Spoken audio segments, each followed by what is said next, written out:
আপনারা অনেকেই আমাকে জিজ্ঞেস করেন কিভাবে আমি সবকিছু এত গুছিয়ে রাখি। তাদের জন্যই আমার আজকের ভিডিওটা।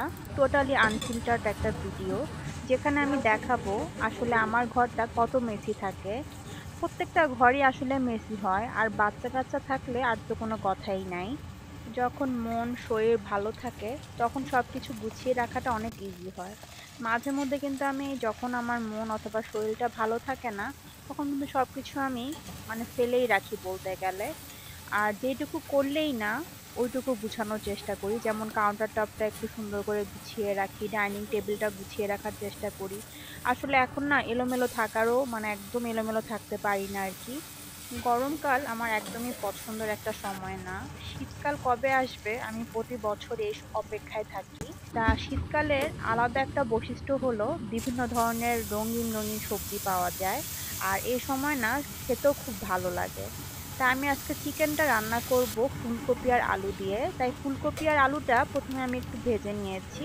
বেসিক কিছু মশলা দিয়ে ভালো মতো কষিয়ে নিচ্ছি। আমি গরম মসলা ইউজ করব না, তাই আস্তা কিছু গরম মসলা ইউজ করলাম। ভালো মতো কষতে কষতে এদিকে আমি শাক বসানোর জন্য বেশি করে পেঁয়াজ, রসুন আর কাঁচামরিচ ভেজে তারপরে সিম আর আলু দিয়ে দিব। পালং শাক সিম আর আলু দিয়ে খেতে ভালো লাগে, আবার পুঁই শাকটাও সিম আর আলু দিয়ে খেতে বেশ ভালো লাগে। এটার মধ্যে মাছের মাথা অথবা মাঝে মধ্যে আমি যে বাসা ফিলেট পাওয়া যায় ওইটাও দেই, ওইটা দিলে আরো বেশি মজা লাগে।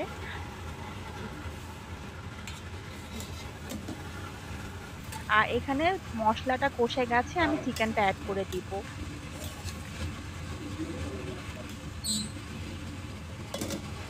শাকটা আমি একটু হালকা ঝোল ঝোল রাখবো।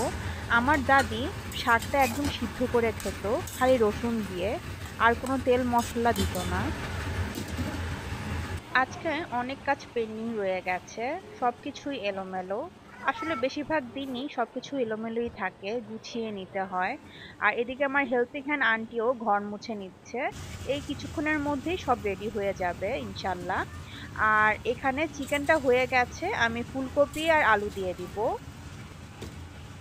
কিছুক্ষণ কষিয়ে নেওয়ার পর পানি অ্যাড করব, আর দিয়ে দিব টমেটো।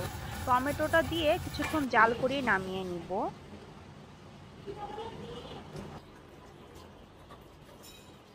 দুপুরের রান্নাবান্না শেষে আজকে বিকালে একটা প্রোগ্রাম ছিল।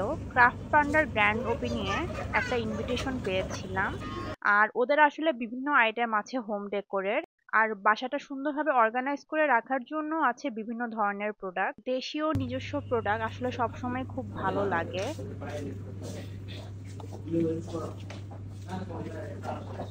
আর দেয়ালের জন্য বিভিন্ন টাইপের ডেকোর আইটেম আছে। যাদের বাসায় কিচেন ক্যাবিনেট নাই তারা কিন্তু সুন্দরভাবে এই কিচেন ক্যাবিনেটের এই সেকশনটা নিয়ে নিতে পারেন। ক্রাফট পান্ডা থেকে কিছু প্রোডাক্ট আমাকে গিফট হিসেবে দিয়েছিল আপু, তা ওইটাই আপনাদের সাথে শেয়ার করি। এই লিভ শেপ পোস্টারটা মনে হয় সবাই চিনে। এই পিঠটা দেখলাম কালো, আরেক পিঠে উড কালার। আর আমার কিচেন টাইলসের সাথে ম্যাচিং করে আপু এই ট্রেটা দিয়ে দিয়েছে। দেখতে খুবই সুন্দর, তবে কোয়ালিটি আগের থেকে কিন্তু অনেক বেশি ভালো করেছে ক্রাফট পান্ডা। আর এটা হচ্ছে মসলা অথবা ড্রাই ফ্রুটস অথবা অন্য যে কোনো কিছুই অর্গানাইজ করে রাখতে পারবেন। এটা কিন্তু আপনারা যে ড্রেসিং টেবিল আছে ওখানেও সুন্দরভাবে রাখতে পারবেন। তা এত কিছু করার পর আজকে ডিনারে ভাবতেছি শর্টকাট রান্না করব।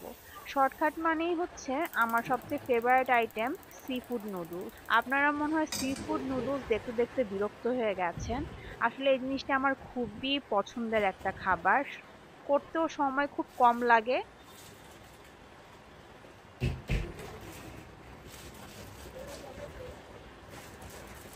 ডুডলসের এই কোরিয়ান রামেনটা কিনেছি, দেখি কেমন লাগে।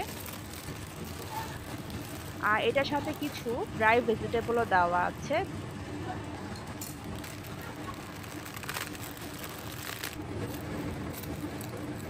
এটার ভিতরে আবার মশলা দেওয়া আছে।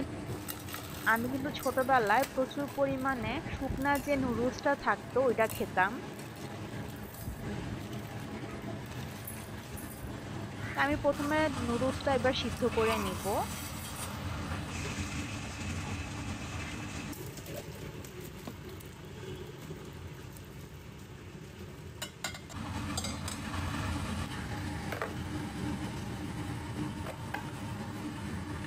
তা আমি এখানে বেশি করে বাটারের মধ্যে বেশি করে রসুন পেঁয়াজ ভালো মতো ভেজে নিব।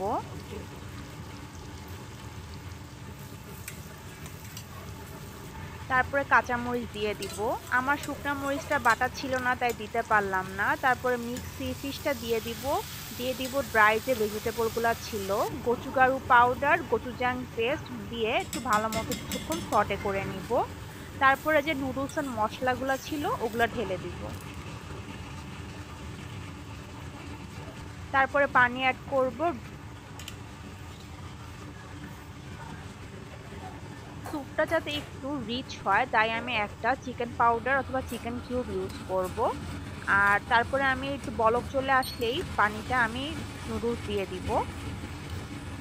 হয়ে গেল আমার আজকের রাতের খাবার। আশা করি আমার আজকের ছোট্ট ভিডিওটি আপনাদের ভালো লেগেছে। যারা শেষ পর্যন্ত দেখলেন তাদের অসংখ্য ধন্যবাদ।